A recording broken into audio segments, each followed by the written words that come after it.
Otep, bien-aimés frères et sœurs, vous connaîtrez la vérité et la vérité vous affranchira. Ça, c'est pas moi qui le dis, c'est la Bible qui le dit. Mais moi, je vous dis mieux.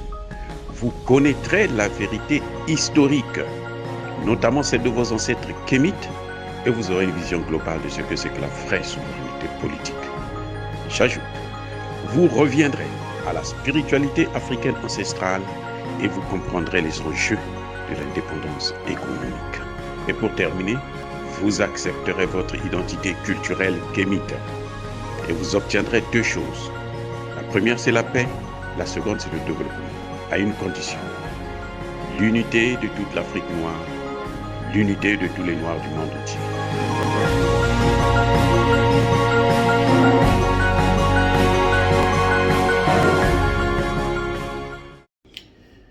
Otep à tous, bienvenue sur la chaîne des panafricanistes, par essence, par conviction et par excellence.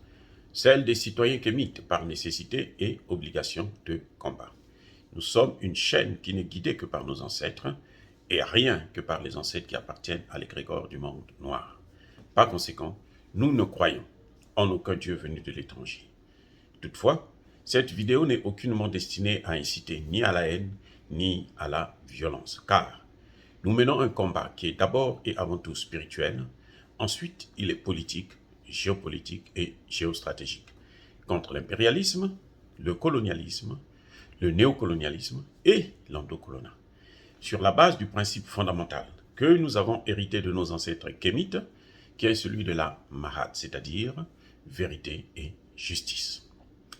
Vous êtes donc en droit de connaître la vérité et nous avons l'obligation de vous dire la vérité, rien que la vérité, afin que justice soit rendue au continent africain.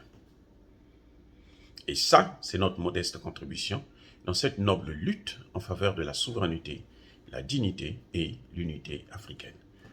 Ça, c'est ce qu'on appelle le panafricanisme. Bien-aimés frères et sœurs, aujourd'hui, nous allons aborder la question du massacre, de ce crime contre l'humanité, ce qu'on a appelé les tueries de masse de Melilla. Que s'est-il passé? Melilla, c'est une ville frontalière entre le Maroc et l'Espagne. Une colonne de plus de 1300 Africains. On les appelle les migrants. Mais moi, je dis, ce n'est pas des migrants, ce sont des Africains. Ce sont des Noirs. Plus de 1300, a marché sur le territoire marocain sur près de 5 km avant d'atteindre la frontière. Ces derniers, quand ils arrivent à la frontière, déjà il faut dire que avant même qu'ils ne commencent la marche, tous ces Africains savaient que la police marocaine ne devrait pas les interpeller, que le gouvernement marocain devait fermer les yeux de leur passage, qu'il ne devrait rien leur arriver. Et que probablement, quand ils vont arriver à la frontière, quand ils vont traverser la frontière, il y a un mur, ils vont sauter ce mur. Alors, les policiers espagnols ne feront rien pour les repousser. Ils seront obligés de les accueillir. Voilà exactement ce que les gens avaient comme en tête. Effectivement, ils ont marché sur 5 km. Il n'y a pas eu la police. Ils n'ont vu aucun policier, comme par hasard. Alors que c'est une zone qui est habituellement bien gardée par la police pour pouvoir interpeller tous les migrants qui veulent traverser. Mais cette fois-ci, il n'y avait pas de policiers, il n'y avait pas d'inquiétude. On sait aussi qu'à la frontière, il y a des caméras, il y a le mur, il y a tout, mais des deux côtés, hein, bien entendu. Mais tout se passait comme une lettre à la poste. C'est lorsqu'ils vont traverser. Ils traversent les Espagnols, les policiers espagnols les ont accueillis parce qu'ils savaient qu'ils devraient venir. Ils savaient qu'ils venaient et ils les ont accueillis. Ils les ont accueillis comment? comme ils l'ont toujours fait depuis la période de l'esclavage, depuis la colonisation. C'est exactement, c'est un crime nazi. Ils ont chargé, ils ont tiré, ils ont tué. Un crime contre l'humanité. Que disent les Nations Unies? C'est ça le problème. Que disent les Nations Unies? L'Organisation des Nations Unies n'a rien dit. C'est l'Union africaine qui essaie de demander une enquête, ce qui ne se justifie pas. Le Maroc se déculpe, le Maroc dit qu'il a tout fait pour empêcher à ce qu'il puisse avoir ce drame, alors que c'est le Maroc qui les a poussés à l'erreur.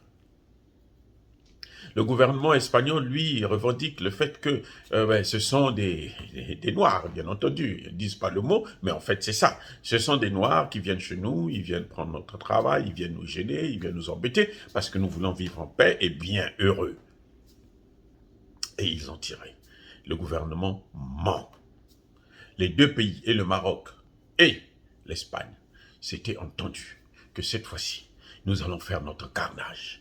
Nous allons nous amuser avec le sang encore, comme d'habitude, comme toujours, des Africains. Vous savez que le Maroc a toujours voulu faire partie de l'Union européenne.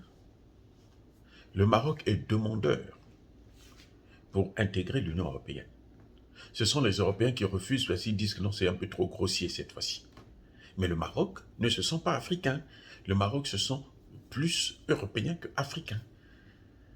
Voyez, donc nous avons là un pays qui attend quelque chose, qui est obligé de faire ce qu'on lui demande de faire pour sacrifier les autres populations. C'est pour ça que le Maroc aujourd'hui veut intégrer la CEDEAO juste comme espion pour les Occidentaux et comme cheval de Troie pour pouvoir permettre à l'OTAN et à l'Union européenne de venir, comme d'habitude, recoloniser l'Afrique. Voilà ce qui est en train de se passer. L'Espagne a montré que c'est un pays déjà, l'Espagne fait partie des pays colonisateurs, ceux qui nous ont pris en esclavage et qui nous ont colonisés. Hein, vous le savez très bien. Même s'ils ne veulent plus jamais qu'on parle de ça, et c'est de ça qu'il s'agit exactement, puisque c'est la continuité du processus qu'ils ont connu depuis que nous les avons rencontrés. Notre rencontre avec eux, c'était un malheur. Notre rencontre avec eux, c'est le malheur. C'est différent de notre rencontre avec la Russie, c'est différent de notre rencontre avec la Chine, c'est différent de notre rencontre avec l'Inde. Donc voilà un peu ce que le Maroc et l'Espagne ont fait. Tous les deux sont coupables de ce crime contre l'humanité. Et c'est ça ce qu'on appelle le crime contre l'humanité. Et si on était dans un monde civilisé, dans une communauté internationale civilisée, ces deux pays-là devaient prendre leurs responsabilités. Ces deux pays devaient être poursuivis pour génocide. Parce que ça, c'est un massacre délibéré de part et d'autre, avec la complicité de deux pays, un africain et un autre européen. Africain, mais en tout cas africain du Nord.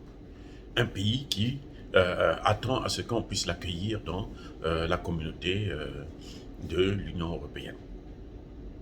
Voilà ce qu'on peut vous dire du massacre de Melilla. Ce n'est pas quelque chose de hasard. Ces gens ont été poussés à l'erreur pour permettre à ce que le gouvernement espagnol, qui cherchait encore un peu plus du sang des Africains, puisse se régaler. Et il s'est vraiment régalé.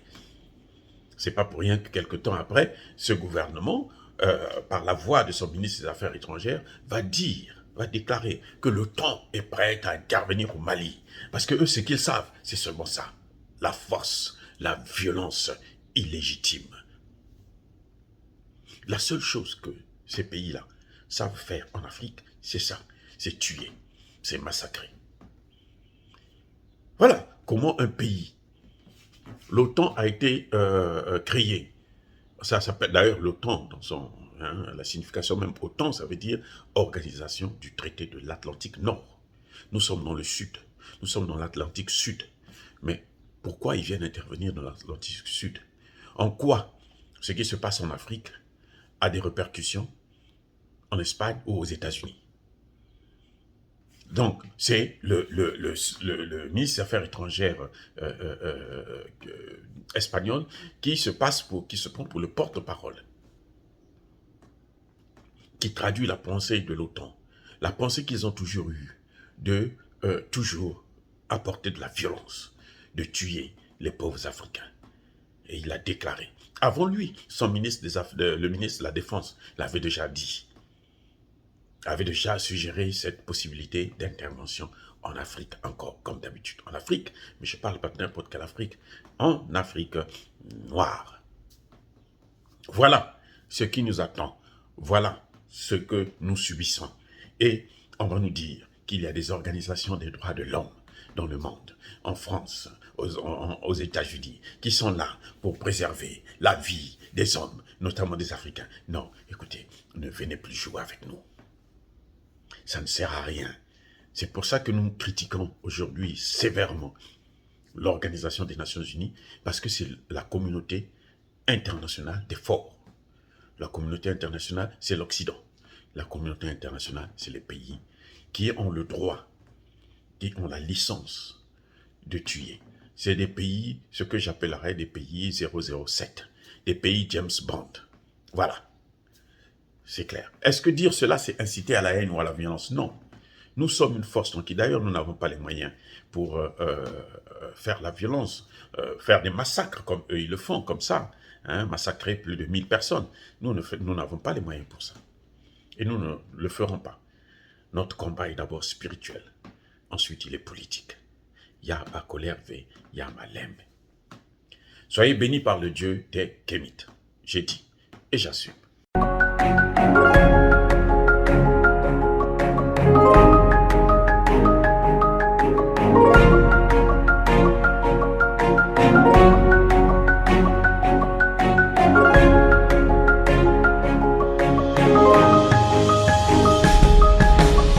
Eux, ils marchent par la foi et non par la vue.